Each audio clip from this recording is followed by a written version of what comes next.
Hi friends, Mahanadi சீரியலுக்கான upcoming episode என்னென்னு பார்க்கலாம். காவேரி போயிட்டு ராதாவை கூப்பிட்றாங்க, வரலைன்னு சொல்லிடுறாங்க. மனசாட்சி இருந்தால் வாங்க அப்படின்னு சொல்லிட்டு வந்துடுறாங்க. இந்த பக்கம் கங்காவுக்கு ஒன்றும் இல்லை அப்படின்னு சொல்லிடுறாங்க டாக்டரு. அந்த கவலை காவேரியோட கவலை தான் அப்படின்னு சொன்னோடனே மாமியாக்காரி என்ன பண்ணுது, வீட்டுக்கு வந்துரு, கொடைக்கானலுக்கு போயிடுவோம் வாங்க அப்படின்னு கூப்பிட்றாங்க.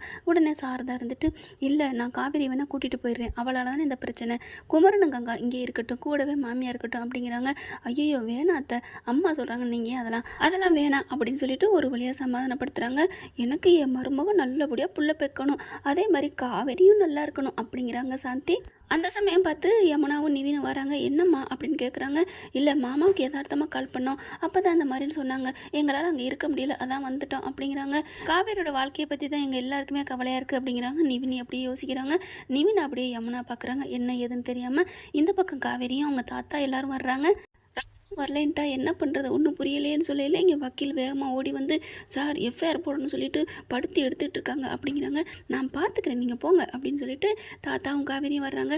தாத்தா வர்றாரு. ஃபஸ்ட்டு வரும்போதே பார்த்தா வெண்ணிலாட்டையும் உங்கள் மாமாட்டையும் பேசுகிறாங்க. ஏமா வெண்ணிலா, நீ ஏமா இப்படி பண்ணுற, உனக்கு விஜய் மேலே உனக்கு அவ்வளோ என்ன கோவம், அவன் உள்ளுக்கு இருக்கணுமா அப்படிங்கல. ஐயோ தாத்தா நான் அப்படிலாம் நினைக்கல அப்படிங்கிறாங்க. அவங்க மாமா பார்த்து, என்ன உங்களுக்கு விஜய் வந்து மாப்பிள்ளையாக வரணும், ஆனால் அவரை உள்ளரும் தள்ளணும் அப்படித்தானே அப்படிங்கிறாங்க. அப்படிலாம் இல்லை அப்படிங்கிற பசு அப்படியே சிக்னல் கொடுக்குறாரு. ஓ உங்களுக்கு அங்கேருந்து வரணுமோ அப்படிங்கிறாங்க. அப்படிலாம் இல்லை, எங்களுக்கு வந்து கொலகார மாப்பிள்ளை எங்களுக்கு இதுக்கு தேவையில்லை, அவரை வந்து நியாயம் கிடைக்கணும், எங்கள் அக்கா மாமா சாவுக்கு நியாயம் கிடைக்கணும் அப்படின்னு சொல்லிட்டு இருக்காங்க. காவேரி என்ன பண்ணுறாங்க, சிக்னல் கொடுக்குறாங்க தன்னோட ஸ்டாப்புக்கு. அதுக்கப்புறம் பக்கத்தில் வந்து வெண்ணிலாட்ட பேசுகிறாங்க. உங்ககிட்ட தனியாக கொஞ்சம் பேசணும். உன்ட்ட என்ன பேசணும், வர்றியா, வந்தால் உன் விஜய் உனக்கு கிடைப்பாரு, இல்லைன்னா நான் ஒன்றும் பண்ண முடியாது, அவர் மேலே கொலைக்கேசு போட்டா அப்புறம் எப்படி உனக்கு கிடைப்பாரு அப்படின்னு காவேரி ஒரு லாக் போட்டுறாங்களா. அதனால வெண்ணிலா என்ன பண்ணுறாங்க, சரி நான் தனியாக வந்து பேசுகிறேன்னு தனியாக போய் பேச போகிறாங்க. பசுபதி ராகினி ஐயோ வேணாம் அப்பா அப்பா அப்படின்னு சொல்லி எவ்வளோ கேட்க, விடுமா என்ன பண்ண போகிறா வெண்ணிலா, அதெல்லாம் மனசு மாற மாட்டா அப்படின்னு நினைக்கிறாங்க. தனியாக கூட்டி கொண்டே வச்சு பயங்கரமாக அப்படியே மண்டையை கழுவுன்னு கழுவுறாங்க காவேரி மேடம். காவேரிக்கு சும்மாவே ஆடுவாங்க, சலங்கை கட்டி விட்டா. அதனால் புருஷனுக்கு ஒன்று போராட போயிட்டாங்க. அப்படியே பொங்கி எழுந்துட்டாங்க காவேரின்னு சொல்லணும். இங்கே பாரு, உன்னை அப்படி பாசமாக பார்த்துக்கிட்டவர் அப்படி இப்படின்னு பயங்கரமாக சொல்ல, வெண்ணிலா பார்த்தா, விஜய் பற்றி எனக்கு தெரியாதா, அவர் என் மேலே உசுராக இருக்கிறவன்னு எனக்கு நல்லா தெரியுமே, அவர் ஒரு நாளும் அந்த மாதிரிலாம் கொலை பண்ணியிருக்க மாட்டார், அவர் தான் உன் அப்பா அம்மாவை ஆக்சிடென்ட் பண்ணார்னு சொல்லி உன் மாமா சொல்கிறாரே. ஐயோ என் மாமா அப்படிலாம் சொல்லவே இல்லை. அப்புறம் யார் சொன்னால், அந்த பசுவும் ராகினி தான். இந்த மாதிரி நீங்கள் சொன்னீங்கன்னா உன் புருஷன் உனக்கு கிடப்பான், விஜய் வந்து கொலைப்பள்ளிக்கு, ஐயோ நம்ம ஜெயிலுக்கு போகணும், 10 வருஷம் தண்டனை கொடுத்துருவாங்க, போயிட்டு போகுது வெண்ணிலா காலத்தில் தாலி கட்டுவோம் அப்படின்னு உனக்கு கிடப்பான்னு சொன்னாங்க. அப்படி சொன்னதுனால தான் நானும் என் மாமாவும் சரின்னு சொன்னோம். மற்றபடி என் விஜய் மேலே எனக்கு எந்த வருத்தமும் இல்லை, எந்த பகையும் இல்லை, அவர் ரொம்ப ரொம்ப நல்லவர், அவரை பற்றி நீ எனக்கு சர்டிஃபிகேட் கொடுக்குறியா அப்படின்னு சொன்னோன்னே, சரி நீ எதுக்கு சொன்ன, அன்பையே வந்து வாலண்டரியா அந்த மாதிரி சொல்லணும், அவர் சொல்லணும்னா அவர் சொன்னால் தானே ஸ்ட்ராங்காகும் கேஸு, அஜய் தான் சொல்லி சம்மதிக்க வச்சாங்க, அஜய் ராகினியோட வாழணுமாமே, அப்படின்னா நீ இந்த மாதிரி சொல்லுப்பா அப்படின்னு அஜய் சொன்னதுனால அன்பும் வேறு வழியே இல்லாமல் விஜய் மேலே பழியை போட்டால் நம்ம வந்து வெறும் அம்பு தானே, நம்ம வெளியில் வந்துடலாம் அப்படின்னு நினச்சிட்டு அவர் சொன்னார். அந்த அன்பும் தான் பையன் வாழ்க்கைக்காண்டி சரின்னு சொல்லிட்டாரு. எனக்கு என் விஜய் வேணும், அவ்வளோதான், விஜய்க்கா நான் என்ன வேணாலும் பண்ணுவேன் அப்படிங்கிறாங்க. அப்படியா, உனக்கு உன் விஜய் வேணும், எனக்கு என் விஜய் நல்லா இருக்கணும், அவ்வளோதான், ஜெயிலுக்குள்ளே இருக்கக்கூடாது, உனக்கு கண்டிப்பாக உன்னை வந்து தாலி கட்ட சொல்கிறேன் போதுமா அப்படிங்கிறாங்க. நிஜமாவா காவேரி, நிஜமாவா, ஆமாம் உனக்கு உன் விஜய் வேணும், எனக்கு என் விஜய் நல்லா இருக்கணும், வா அப்படியே நான் உள்ளார வந்து சொல்கிறேன் அப்படின்னு காவேரி வெண்ணிலா கூட்டிகிட்டு போகிறாங்க. உள்ளார வெண்ணிலாவும் காவேரியும் வர பார்க்குறாங்க.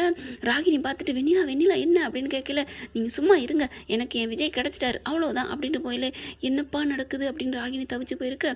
இங்கே ராகினி வெண்ணிலா என்ன பண்ணுறாங்க, உள்ளுக்க போகிறாங்க. போய் சொல்லு காவேரி, விஜய்கிட்ட போய் சொல்லு அப்படிங்கிறாங்க. உடனே விஜய் பார்க்குறாரு. என்ன காவேரி அப்படின்னு கேட்கல. ஒன்றும் இல்லைங்க, நீங்கள் வெண்ணிலா காலத்தில் தாலி கட்டுங்க அப்படின்னு காவேரி சொன்னோன்னு, நீ என்ன லூஸா அப்படின்னு ஷாக் ஆகுறாரு விஜய். என்ன காவேரி நீ நினச்சிட்டு இருக்க, என்ன நீ என்ன பைத்தியம் முடிச்சு போச்சா, இதுக்காக நான் இவ்வளோ போராடுறேன்னா நான் எப்படி இவ காலத்தில் தாலி கட்டுவேன் அப்படிங்கிறாங்க.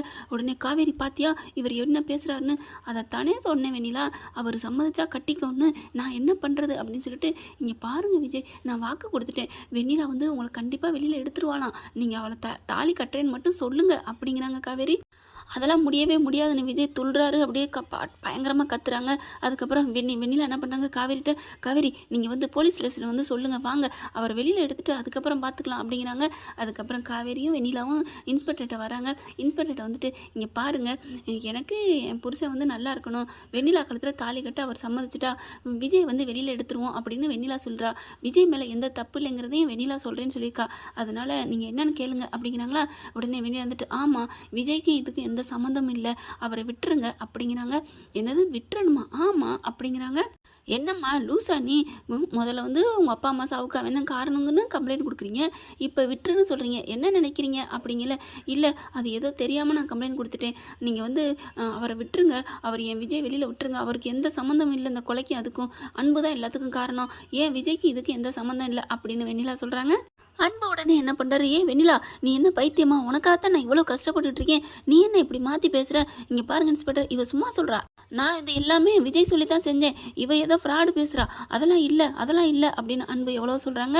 ஆனாலும் வெண்ணிலா வந்துட்டு, அதெல்லாம் இல்லைங்க, இவர் சும்மா சொல்கிறார், ஏன் விஜய் எந்த சம்மந்தம் இல்லை, அவர் இப்படிப்பட்ட தப்பெல்லாம் பண்ண மாட்டார், அவர் ரொம்ப நல்லவர், அவரை விடுதலை பண்ணுங்க அப்படிங்கல. பசுவும் ராகினி வந்துட்டு, ஏ வெண்ணிலா என்ன மாற்றி பேசுகிற, என்னடி நீ என்ன நினச்சிட்டு இருக்க, ஓம் போதைக்கு நான் ஊறுகாயா, என் புருஷன் அப்படியே உள்ளார வச்சுட்டா எனக்கு எப்படி அவர் தாலி கட்டுவார், எனக்கு என் விஜய் வேணும், உங்களுக்காலும் அவரை வந்து நான் தப்பாலாம் போய் சொல்ல முடியாது, என் அப்பா அம்மாவை அவர் ஒரு காலமும் அப்படி பண்ணியிருக்க மாட்டார், விஜய் நல்லவர் அப்படின்னு சொல்லிட்டு, இங்கே பாருங்கள் சார், என் புருஷன் மேலே எந்த தப்பு இல்லை, என் விஜய் வெளியில் விடுங்க அப்படின்னு சொல்லிட்டு அடித்து சொல்கிறாங்க வெண்ணிலா. அந்த சமயம் கரெக்டாக ராதா என்ன பண்ணுறாங்க, வீட்டில் அப்படியே மனசாட்சி போட்டு அடிச்சுக்கிறது, நம்ம இனிமேல் இதுக்கு மேலே இங்கே இருக்கக்கூடாது, நமக்கு இவ்வளோ இது நாள் வரைக்கும் நம்மளை வந்து கைவிட்டதே இல்லை விஜய், அந்த வீட்டை விட்டு அனுப்புனாலும் இது வரைக்கும் நம்மளை காப்பாற்றிட்டு இருக்கிறது நம்ம புள்ள விஜய் தான், அக்கா மாமா இருந்திருந்தா இந்நேரம் விட்டுருப்பாங்களா, நம்ம பெத்த பிள்ளைக்காண்டி நியாயமாக இருக்கிற விஜய்க்கு ஏன் நம்ம தண்டனை கொடுக்கணும் அப்படின்னு சொல்லிட்டு அங்கேருந்து முடிவு பண்ணி கிளம்புறாங்க. ஸ்டேஷனுக்கு வந்துடுறாங்க, தான் புருஷன் மேலே உள்ள எல்லா தப்பையும் புட்டு வைக்கிறாங்க. ஓகே ஃப்ரெண்ட்ஸ், பார்க்கலாம் என்ன நடக்க போகுதுன்னு. இந்த பதிவு உங்களுக்கு பிடிச்சிருந்துச்சுன்னா உங்கள் பொண்ணான கையில் லைக்கை போட்டு சப்ஸ்கிரைப் பண்ணிடுங்க. Thank you friends.